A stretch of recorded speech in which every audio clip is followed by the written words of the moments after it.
আসসালামু আলাইকুম রহমতুল্লাহ। প্রিয় দর্শক, ইমাম আশ শাফির পরিচয় আপনারা অনেকেই জানেন। তিনি ছিলেন এমনই তীক্ষ্ণ মেধাসম্পন্ন ব্যক্তি যিনি বইয়ের যে কোনো পৃষ্ঠা একবার দেখেই পুরো পৃষ্ঠা তার ব্রেনে ক্যাপচার করে রাখতে পারতেন। পরবর্তীতে যে কোনো সময় চোখ বন্ধ করে সেই বইয়ের পৃষ্ঠাটি হুবহু বলে দিতে পারতেন। পৃথিবীতে যে গুটি কয়জন ফটোগ্রাফিক মেমোরির ব্যক্তি ছিলেন, তিনি ছিলেন তাদের মধ্যে অন্যতম।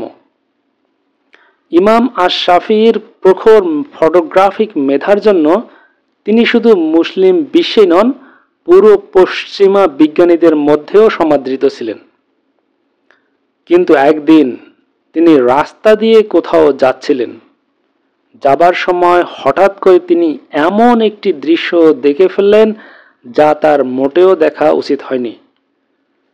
যদিও বা তিনি সেটা অনিচ্ছাকৃত দেখে ফেলেছেন, কিন্তু তথাপি তার এই অনিচ্ছাকৃত দেখার ঘটনাটি তার জীবনে একটি বড় নেতিবাচক প্রভাব ফেলেছিল। তার স্মৃতিশক্তি ধীরে ধীরে কমে গিয়েছিল। কি ছিল সেই ঘটনাটি? কি এমন দৃশ্য তিনি দেখেছিলেন যা তার স্মৃতিশক্তি কমিয়ে দিয়েছিল? জানতে পারলে আমরাও এ ব্যাপারে সতর্ক হতে পারব। প্রিয় দর্শক, স্মৃতিশক্তি কমে যাওয়ার পর ইমাম আশ শাফি একটি কবিতা লিখেছিলেন।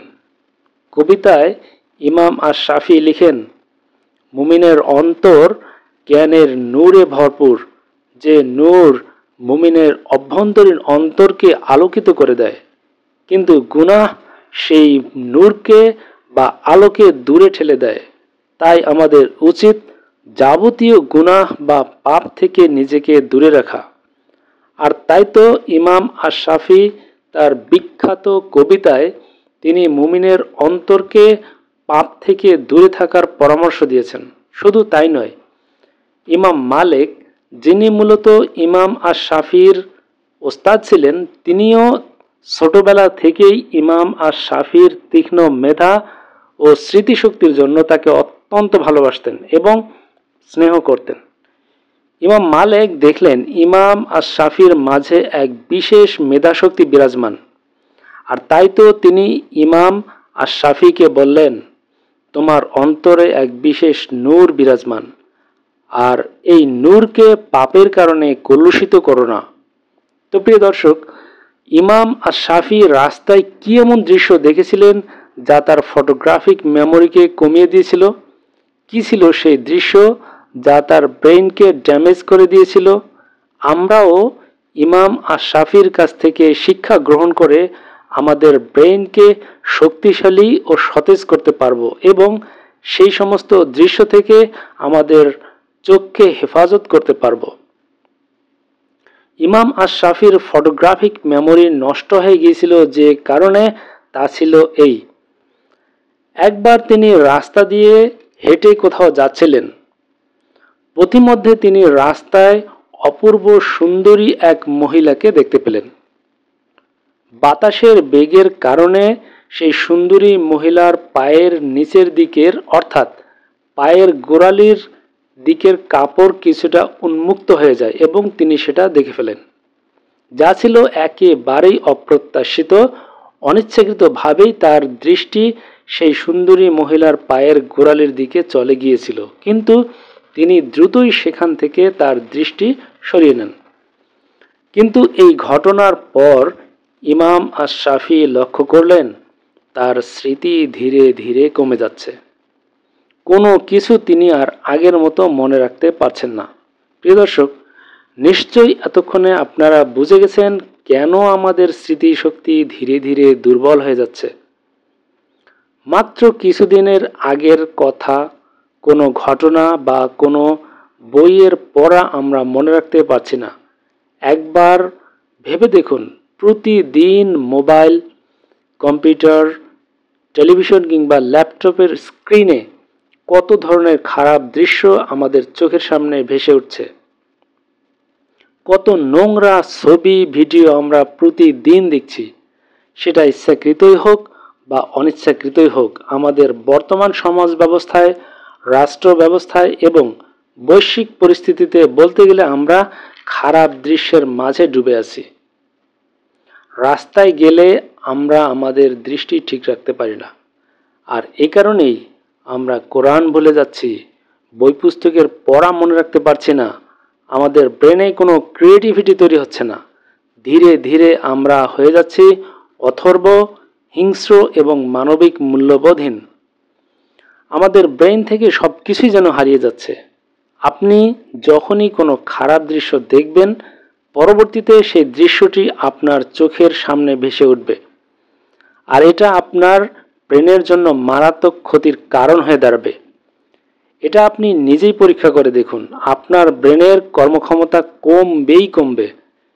ইমাম আশ-শাফিঈ মাত্র একটি বার সুন্দরী মহিলার পদস্খলনের দৃশ্য দেখার কারণে তার কীরকম স্মৃতিশক্তি কমে গিয়েছিল সেই পার্থক্য তিনি নিজেই বুঝতে পেরেছিলেন। আপনিও বুঝতে পারবেন যখনই আপনি খারাপ কোনো দৃশ্য দেখে ফেলবেন, তার নেতিবাচক প্রভাব আপনার ব্রেনে আপনি অনুভব করতে পারবেন। পাপের অনেক খারাপ প্রভাব রয়েছে, তার মধ্যে সবচেয়ে বড় প্রভাবটা হলো আপনার স্মৃতিশক্তি কমে যাবে। তাই প্রিয় দর্শক, পাপ থেকে দূরে থাকুন, ভালো কাজ করার চেষ্টা করুন, দেখবেন আপনার জীবনে বরকতময় পরিবর্তন চলে আসবে, স্মৃতিশক্তি বৃদ্ধি পাবে এবং আপনার ব্রেনের কর্মক্ষমতা বাড়ানোর সবচেয়ে কার্যকরী পদ্ধতি হলো অশ্লীল এবং নোংরা দৃশ্য দেখা থেকে বিরত থাকা। প্রিয় দর্শক, ইমাম আশ-শাফিঈ তার উস্তাদ ইমাম মালিককে তার স্মৃতিশক্তি কমে যাওয়ার ব্যাপারে জানালেন। তখন ইমাম মালিক তাকে বললেন, তোমার স্মরণশক্তি কমে গেছে, তুমি গুনাহ ছেড়ে দাও। এই কথা শুনে ইমাম আশ-শাফিঈ অত্যন্ত ভয় পেয়ে গেলেন এবং তার মনে হচ্ছিল, আমি কত বড় গুনাহ করে ফেলেছি, আল্লাহ কি আমার গুনাহ ক্ষমা করবেন? ইমাম আশ-শাফিঈ তার ওস্তাদ ইমাম মালিককে বললেন, ওস্তাদ, এখন আমার কি করা উচিত? ইমাম মালিক বললেন, জ্ঞান হচ্ছে একটি নূর, একটি আলো, আর আল্লাহ তাআলা পাপীদেরকে এই নূর দান করেন না। আপনি যদি দেখেন আপনার স্মৃতি কমে যাচ্ছে, কোনো কিছু ঠিকমতো মনে রাখতে পারছেন না, সকলের কথা বিকেলে ভুলে যাচ্ছেন, কোনো পড়া বা কোনো বিষয় মেমোরাইজ করতে পারছেন না, বা ক্রমাগত স্মরণশক্তি ভুলে যাওয়ার রোগে ভুগতে থাকেন, তাহলে নিশ্চিতভাবে বুঝে নেবেন যে আপনি পাপের মধ্যে ডুবে আছেন। আর তাই দেরি না করে যত দ্রুত সম্ভব সমস্ত পাপ কাজ করা ছেড়ে দিন, অশ্লীল দৃশ্য দেখা ছেড়ে দিন, আপনার ব্রেনকে ডিটক্সিফাইড করুন, দেখবেন আপনার স্মৃতিশক্তি ধীরে ধীরে বৃদ্ধি পাবে, আপনার জ্ঞান বৃদ্ধি পাবে, আপনার মেধাশক্তি বৃদ্ধি পাবে, আপনি দারুণ স্মৃতিশক্তির অধিকারী হবেন ইনশাআল্লাহ। আপনার দক্ষতা বৃদ্ধি পাবে, আপনার জীবন পরিবর্তন হয়ে যাবে, আপনি ইহকাল এবং পরকাল দুই জায়গাতেই সফল হবেন ইনশাআল্লাহ। তো প্রিয় দর্শক, ইমাম আশ-শাফিঈ কি তার আগের মতো ফটোগ্রাফিক মেমোরি ফিরে পেয়েছিলেন? অবশ্যই পেয়েছিলেন। ইমাম আশ-শাফিঈ বলেন, আপনার অন্তরকে পরিশুদ্ধ করুন, দেখবেন পুনরায় আপনার সব কিছু ফিরে পাবেন। সেই সাথে তিনি অন্তরকে পরিশুদ্ধ করার পদ্ধতিও বলে দেন। ইমাম আশ-শাফিঈ বলেন, চোখ বন্ধ করে 1 ঘন্টা যাবৎ ইস্তেগফার করুন, কোনো দৃশ্যের দিকেই তাকাবেন না, খেয়াল রাখবেন আপনার ব্রেনের দিকে, আর ইস্তেগফার করুন আপনার ব্রেনের মালিককে স্মরণ করে। এরপর আপনার ব্রেন থেকে সমস্ত অশ্লীল দৃশ্যের স্মৃতি মুছে যাবে এবং আপনি সুস্থ অনুভব করবেন। আর কখনো অশ্লীল দৃশ্যের দিকে তাকাবেন না, আপনার দৃষ্টিকে হেফাজত রাখতে আপ্রাণ চেষ্টা করবেন। ইনশাআল্লাহ আপনি প্রখর স্মৃতিশক্তির অধিকারী হবেন। প্রিয় দর্শক, বিনীত অনুরোধ জানাচ্ছি, ভিডিওটি লাইক দিয়ে শেয়ার করে দিবেন। আমাদের দেশের হাজার হাজার লক্ষ লক্ষ মানুষ জানে না তারা কি কারণে তাদের স্মৃতিশক্তি হারিয়ে ফেলছে, এবং এই পাপটা সবাই কম বেশি করছে। তারা যেন এটা দেখে বুঝে সতর্ক হতে পারে।